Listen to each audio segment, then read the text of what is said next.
తెలంగాణలో అన్నదాతల యూరియా కష్టాలు తీరడం లేదు. కాంగ్రెస్ అసమర్థ పాలనలో అన్నదాతలు అరిగోసలు పడుతున్నారు.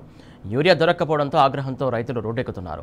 మహబూబ్ నగర్ జిల్లా బూత్పూర్ మండల కేంద్రంలో ఎరువుల కోసం రైతులు 4 గంటల పాటు రాస్తారోకో చేశారు. నాగర్ కర్నూలు, మహబూబ్ నగర్ రోడ్డుపై బైఠాయించి ఆందోళన చేశారు. రైతుల నిరసనతో రోడ్డుకు ఇరువైపులా కిలోమీటర్ల మేర వాహనాలు నిలిచిపోయాయి.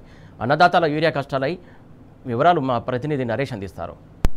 మహబూబ్ నగర్ జిల్లా వ్యాప్తంగా రైతులను యూరియా కష్టాలు వెంటాడుతున్నాయి. దాదాపుగా పంట వేసినప్పటి నుంచి ఇప్పటి వరకు 2 నెలలుగా కేంద్రాల చుట్టూ రైతులు తిరుగుతూ ఉన్నారు. ఒక్క బస్తా యూరియా కోసం రోజుల తరబడి తిరగాల్సినటువంటి పరిస్థితి. టైము 8 సంచులు దొరికింది. తర్వాత మళ్ళా చల్దామంటే 2 నెలలు అవుతుంది. ఇప్పుడు దగ్గర నెలకి ఎక్కువైతుంది తిరగబట్టి. ఒక్క సంచి కూడా దొరకలేదు. ఇక్కడ 4 బూతులు ఉన్నాయి. 4 బూతుల దగ్గర 4 సార్లు నిలబడ్డా. ఒక్క రోజు కూడా మనకు ఒక్క సంచి పిండి దొరకలేదు. కాంగ్రెస్ లీడర్లు ఉన్నారు కదా, ఎవరెవరు లీడర్లు వాళ్ళు మాట్లాడుకుంటున్నారు. వాళ్ళు 10 జంతులు కావాలన్నా 5 జంతులు కావాలన్నా వేసుకుంటున్నారు.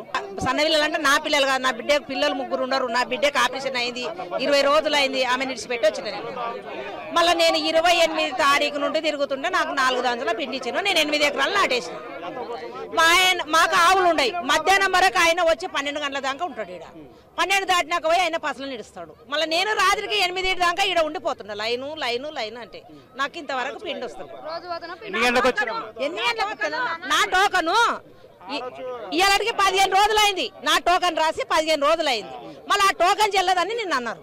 మళ్ళీ ఎట్లా టోకన్ చెల్లదంటే మేము ఏడవైతే వాళ్ళ లైన్లో నిలబడ్డాం, మా టోకన్ చెల్లదని ఎందుకు చెప్తున్నారు వాళ్ళు? మేము కూడా 6 గంటలకు వచ్చినాం సారు. 6 గంటలకు వచ్చి ఈడికే అయితే శనివారం నాడు లోడ్ వచ్చింది. 2 లోడ్లు వస్తుంది కూడా చూసినాం. ఇంటికి మళ్ళీ మళ్ళీపోయినాం. మళ్తనాడు అంటే మళ్తనాడు వచ్చినాం. టోకన్ ప్రకారంగా ఇళ్ళే పడితే కూడా మాకు దొరకలేదు. నీళ్ళు అనలేము. రోడ్డు మీద అట్లే కూర్చొని రాత్రి 9 అయింది. మన రాత్రి పోయే వరకు 9 అవుతుంది. పొద్దుగాల 6 గంటలకు వచ్చి పిల్లలను వదిలిపెట్టుకొని మేము కాబ్దారాన్ని విడిచిపెట్టుకొని మా రైతులను విడిచిపెట్టుకొని మొగన్నతోటి మాటలు తినుకుంటూ వచ్చి ఈడొచ్చి ఎందుకు ఇంత ఇబ్బంది? ఒక్క సంచాన్ని ఇస్తుండ్రా. 10 ఎకరాలు నాటిన 4 సంచులు కూడా రాలేవు ఇంతవరకు. ఒక్క 2 సంచులు వచ్చినాయి. ఆ 2 సంచులు ఎప్పుడు బయట తెచ్చుకున్నాం. బయట దొరికినప్పుడు తెచ్చుకున్నాము.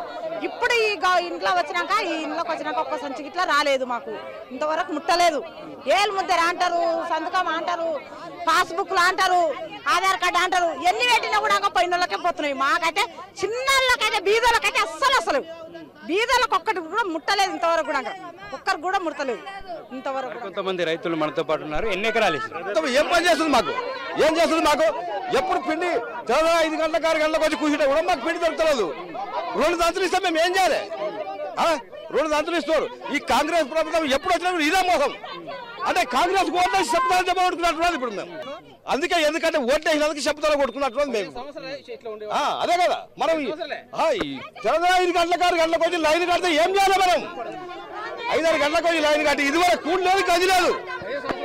రైతులంతా కూడా తీవ్రంగా ఆందోళన చెందుతున్నారు. పంటకు సరైనటువంటి సమయంలో యూరియా జల్లకపోతే పంట దిగుబడి రాదని రైతులంతా కూడా ఆందోళన చెందుతున్నారు. రోజుల తరబడి తిరుగుతున్నప్పటికీ కూడా యూరియా బస్తా దొరకకపోవడంతో ఇబ్బంది పడుతున్నామని, పంట ఇప్పటికే దెబ్బతినే స్టేజ్లో ఉందని, ఇప్పుడు కూడా యూరియా దొరకకపోతే పంట పూర్తిగా నాశనమయ్యి పంటకు పెట్టుబడి కూడా నష్టపోతామని రైతులు ఆందోళన చెందుతున్నారు. ప్రభుత్వం వెంటనే స్పందించి డిమాండ్కి తగ్గట్టు సప్లై చేయాలని రైతులు కాంగ్రెస్ ప్రభుత్వాన్ని డిమాండ్ చేస్తున్నారు.